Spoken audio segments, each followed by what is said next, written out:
J'espère que vous avez passé une très bonne semaine. Moi, de mon côté, j'ai passé une très bonne semaine. J'ai promené ma caméra. Nous allons être vraiment servis par une passionnée. Bienvenue d'abord à tous les passionnés de l'agroécologie, de la permaculture, de l'horticulture. Nous nous retrouvons juste après ceci.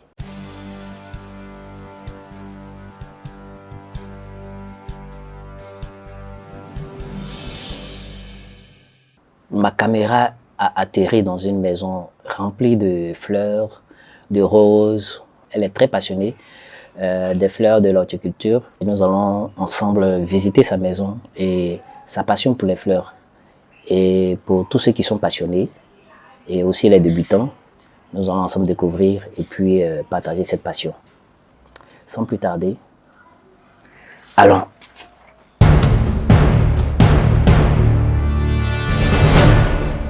Je m'appelle Laura. Laura, je suis à l'état civil Laura Bouboutou. Je suis musicienne. J'ai travaillé dans le domaine de la parapharmacie et parfumerie pendant 27 ans. Et je suis une passionnée de la nature tout court, des animaux. Oui, bon, malheureusement chez moi, j'ai pas assez de place, mais des plantes. Je suis une amoureuse des plantes, de l'horticulture et puis tout ce qui est potager, en tout cas tout ce qui peut pousser. Je suis une amoureuse de la nature. Donc, bienvenue chez moi. Donc voilà, mon petit abri anthurium avec la moustiquaire justement pour atténuer le soleil, la lumière et puis tout ce qui est parasite. Donc là, vous voyez les grandes anthuriums, la grande anthurium là qui est à gauche. Ça va faire plus de 6 mois qu'elle est là. Maintenant, elle est en train de mourir, il faut que je la coupe. Là, vous avez des roses aussi, il faut que je coupe, mais j'attendais votre passage avant de les couper. Ça fait longtemps qu'elles sont là. Donc, je mets des graines, les noix palmistes, je mets des copeaux de bois. Et puis hier, j'ai mis justement des petits grains là contre les escargots. Donc voilà. Et la durée de vie est de combien de temps? Ces anthuriums là, ça va faire 3 ans que je les ai. Ça va faire 3 ans. Au début, je ne savais pas comment les faire fleurir, mais on m'a montré le petit secret pour qu'elles commencent à fleurir. Et puis, c'est ce que j'ai. C'est ce que j'ai fait. Donc là, maintenant, il y a une fleur là qui va bientôt sortir, qui est en train de sortir là. Donc bientôt, je pourrai faire la photo et vous l'envoyer. Ok, on continue la visite. Voilà, donc juste derrière vous, là, ce sont des orchidées tigrées que j'ai ramenées il y a même pas une semaine. Voilà. Les orchidées tigrées, c'est là dans le pot, là, ici, comme ça. Wow. Là c'est une vieille plante, comme des oreilles d'éléphant. C'est une vieille plante, comme des oreilles d'éléphant. Là, dans le pot, j'ai mis un peu de plantes qu'on appelle misère. Elles ne sont pas du tout compliquées, elles poussent dans l'eau ou dans la terre.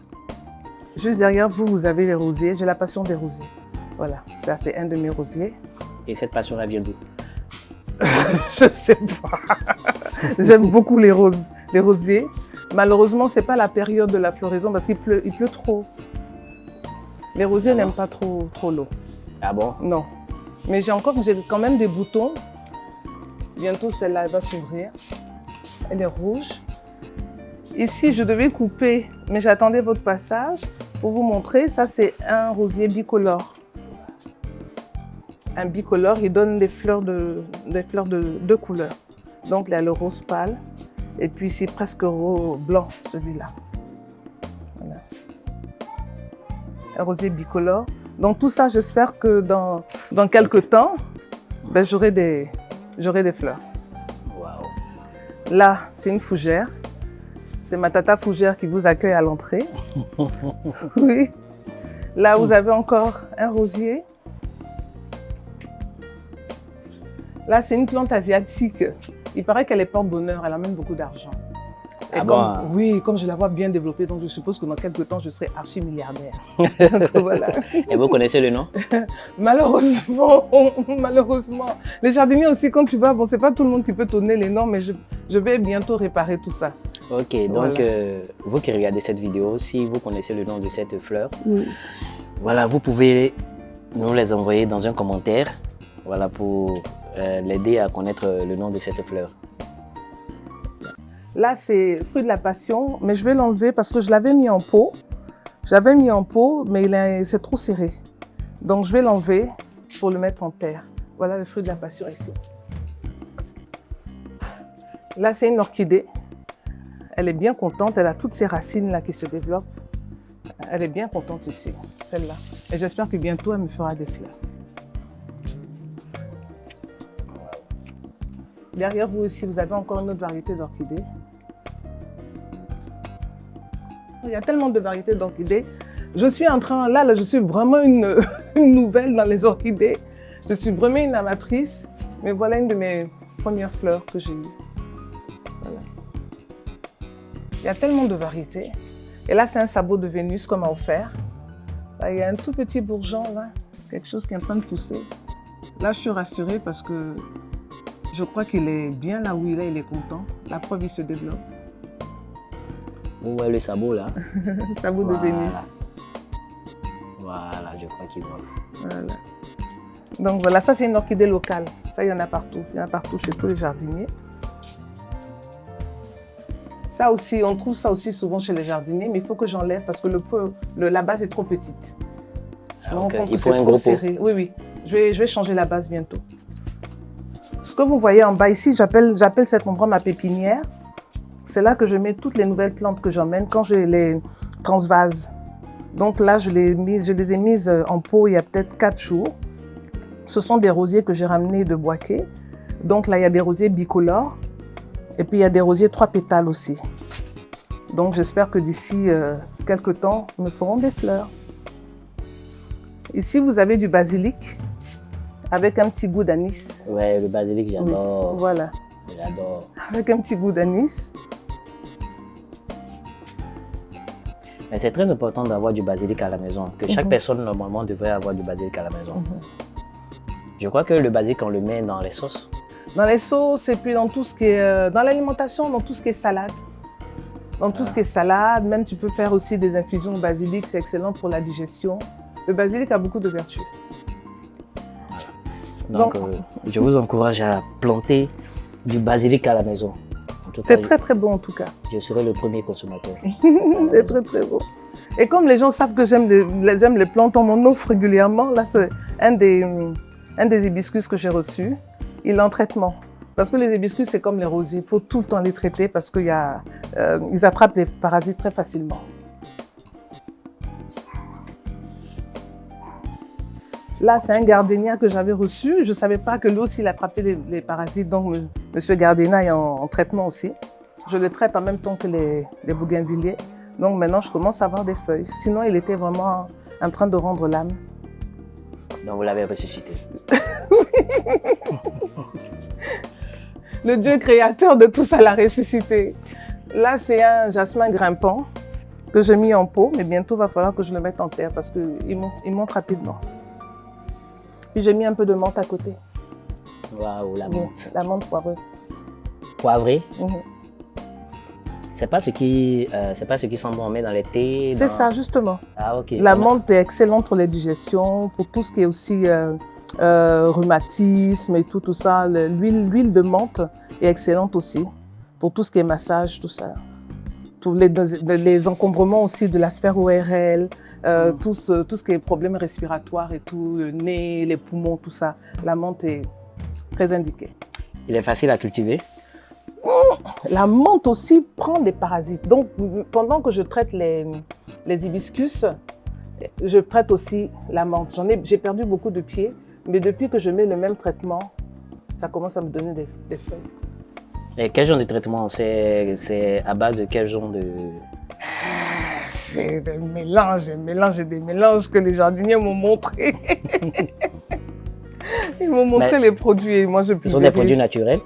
Je peux pas répondre comme ça, je ne crois pas. C'est pour ça que je ne peux pas trop répondre. Mais justement, je cherche quelqu'un qui pourrait me donner la solution en mode naturel pour pouvoir traiter toutes ces plantes-là. Parce que là, je me débrouille avec les moyens de bord. Et comme je sais que ce n'est pas du tout ce que nous devons faire, mais je n'ai pas d'autre solution pour l'instant. Voilà. Ok, donc... avis à tous ceux qui regardent cette vidéo, si vous avez des astuces ou des techniques pour pouvoir entretenir la menthe, si vous faites de la menthe chez vous, envoyez-nous cela en commentaire. Oui. Ok. Ça, c'est une plante que j'ai ramenée de Boaké. Elle poussait sur de la roche. Il n'y avait même pas de terre là-bas. Et je l'ai trouvée géniale. Donc, je l'ai ramenée. Et là, elle a l'air d'être bien contente. Elle poussait vraiment sur de la roche. Je ne sais pas comment elle s'accrochait dessus, mais bon. Donc, je l'ai amenée chez moi. À voir, j'ai l'impression qu'elle descend. Oui, oui, c'est une plante... Donc, il faut l'accrocher. Voilà, il faut l'accrocher. Et c'est le seul point de hauteur que j'ai. Donc, je l'ai mise là sur ce petit muret. Elle se développe bien. Ouais. Donc, Mais ces plantes-là, on peut la mettre en intérieur? J'ai pas essayé. J'ai pas essayé. Je pourrais même essayer, voir si elle pousse dans l'eau aussi. Ouais, je vais essayer avec une tige. Avec une tige, voir si elle serait heureuse dans l'eau. Et puis, je vous dirai. Donc, voilà.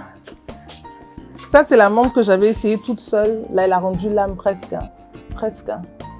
Mais bon, comme je pulvérise, donc j'ai quelques feuilles, c'est pour ça que je ne veux pas la couper. Là, c'est une plante anti-moustique. Elle chasse les moustiques? Oui, oui. Elle chasse les moustiques.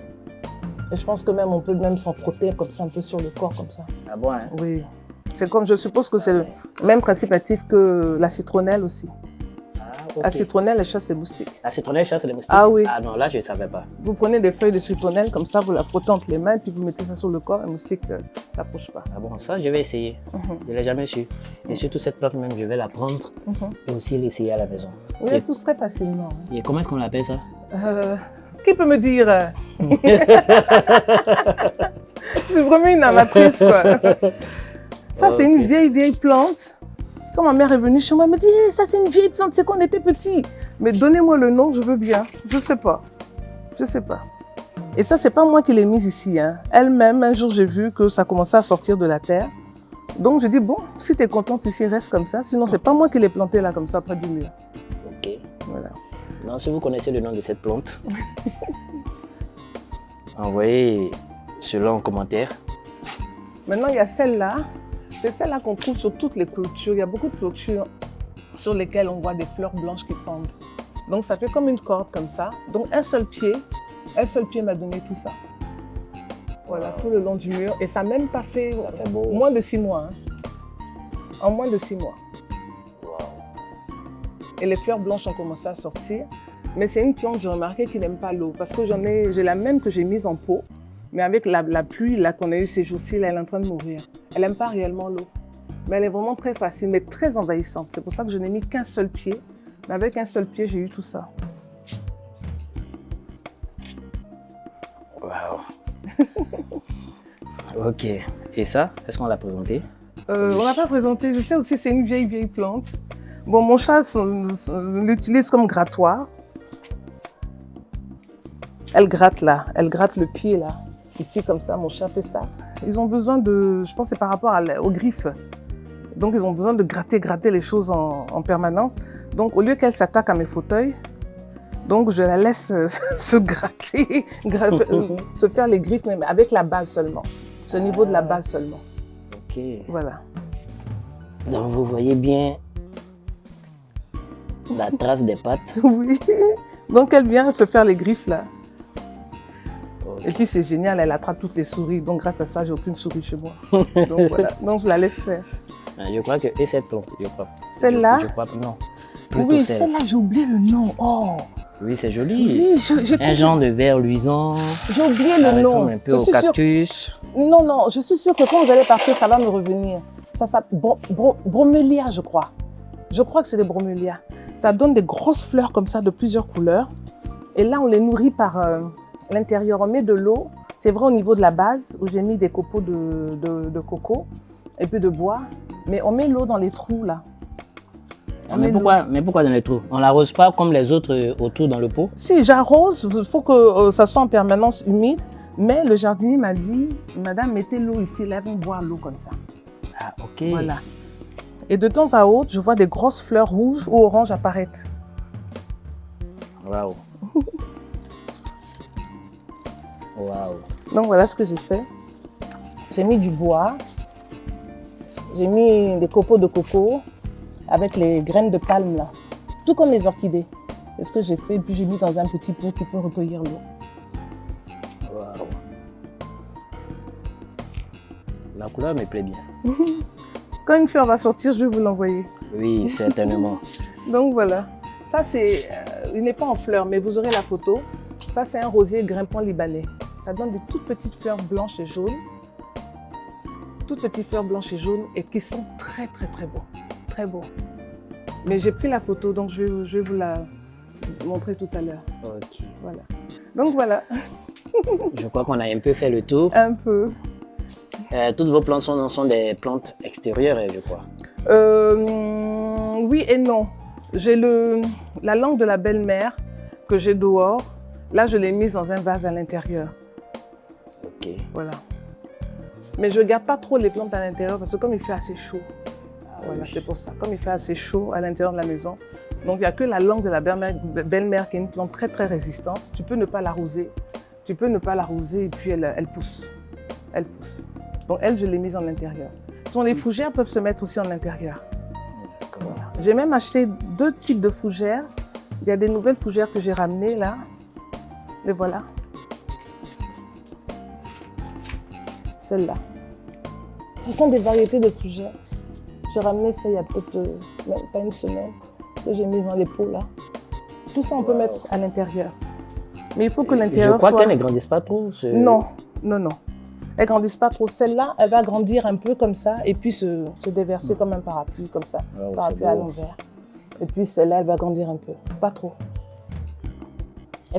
Donc normalement, celles-là, elles peuvent être à l'intérieur. Oui, oui. Comme des pots de décoration. Oui, oui, on peut les mettre à l'intérieur, mais il faut que l'intérieur soit ventilé. Il faut que l'intérieur soit ventilé. Et comme chez moi, à l'intérieur, il fait chaud, donc je préfère les laisser dehors. Il n'y a que la langue de la belle-mère qui est résistante, là, que je laisse dedans. Elle pousse bien. Si vous voulez, je vais faire sortir. Oui. Je vais vous montrer. Pour ceux qui ne connaissent pas la langue de la belle-mère. D'accord. C'est pas pour critiquer les belles-mères, hein, bon. Ok. Donc, tous les 15 jours, je la passe à la douche, je rince et puis je change l'eau pour éviter qu'il y ait des... Parfois, il y a des petits vers à l'intérieur. Voilà. Ok, d'accord. Voilà. Je crois que nous avons fait le tour aujourd'hui. En tout cas, vraiment, merci pour cette belle visite. Avec plaisir.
Ok, voilà, voilà, nous venons de faire la visite avec, voilà, je l'appelle affectueusement Tata Laura, c'est comme ça nous l'appelons Tata Laura.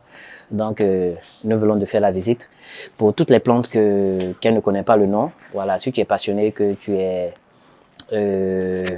connais le nom, ou tous ceux qui connaissent le nom de ces plantes dont elle ne connaît pas le nom, et si vous avez des astuces que vous pouvez nous les partager, voilà, pour qu'elles puissent entretenir normalement ces plantes, voilà, n'oubliez pas de nous les envoyer en commentaire et aussi partager cette passion qu'elle a avec vous. Donc, sur ce, je vais vous laisser. On sera à très bientôt. Je crois que on va continuer toujours avec elle pour la semaine prochaine. Elle est aussi, comme elle a dit, elle aime tout ce qui pousse naturellement. Et la prochaine vidéo, ne rate surtout pas parce que elle va commencer. Elle est en train d'apprendre à cultiver le piment. Voilà, comment faire le semis des piments. Et aussi, elle voudrait avoir du piment chez elle. Et le piment, ça semble être facile, mais c'est très difficile de faire le piment. Donc, n'oubliez surtout pas de vous abonner, d'appuyer le bouton rouge sur ma chaîne et de liker, liker, afin de pouvoir m'aider à évoluer dans cette chaîne et aussi partager toute cette passion-là avec tous ceux qui sont passionnés. Bye.